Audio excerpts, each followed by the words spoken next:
Dying Light 2 is getting review bombed. Hey, what's up everybody? Evan Campbell here with Inside Gaming. And, thanks for sticking with us as we continue to bring you the news a little bit raw today. Yeah, Dying Light 2, it's getting review bombed. It's kind of wild. We have early impressions up on the game, and I don't think there was anything in there review bomb worthy, but let me explain to you what's going on. According to this article by The Gamer, written by Vlad Mazanko, everybody's upset, particularly in Italy, because the game has no Italian VO. So basically, the localization for Italian players consists of just full text, and according to some reviewers, it's full of errors and bad translations. So a lot of Italian players not happy. They, took to reviews, user reviews on Metacritic and other places to kind of review bomb the game, essentially saying things like, "Do you realize how stupid you are to have included 2 Spanish spoken localizations for Dying Light 2 while totally forgetting to add any kind of Italian spoken localization?" Another review reads, "They showed no respect for Italy and Italians. No way Italians will show respect for them and buy their garbage game infected with Denuvo to make as much money as possible." So yeah, the Italian player fan base is not happy.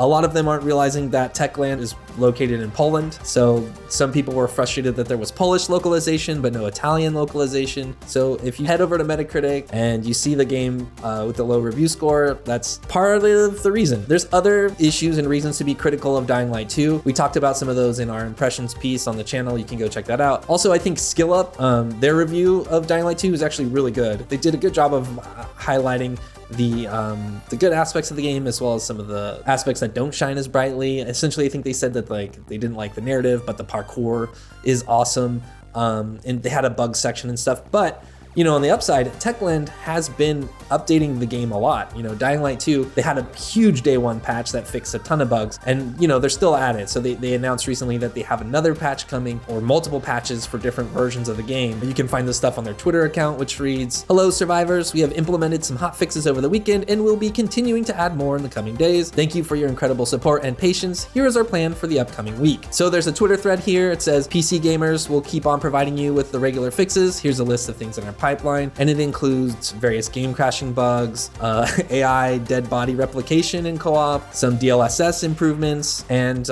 issues with the shop. They're also working on apparently issues with the mouse and key bindings, adding backup saves. Moving on with this thread, for PlayStation and Xbox players, they're going to be issuing, according to the tweets, a new hotfix by the middle of next week at the latest, and it includes a lot of the same things: fixes for stability, situations where players are being disconnected in co-op, some of the AI being immortal in some rare situations while playing in co-op. It seems like a lot of co-op bugs, which, if you remember, co-op wasn't ready during the review period for the game, so a lot of reviewers didn't review co-op, and it's because that thing was probably coming in hot and it wasn't ready before launch day. So now they're kind of doing the cleanup. I think there's probably a lot here to kind of be frustrated about, and I know there's a lot of people probably in our audience in the comments who are going to say "Man, I'm so sick of games being launched that aren't fully ready," and I don't know, it sucks, but this is kind of just the world we're living in right now. I think the alternative, right, is that they just delayed the game again so that co-op is ready instead of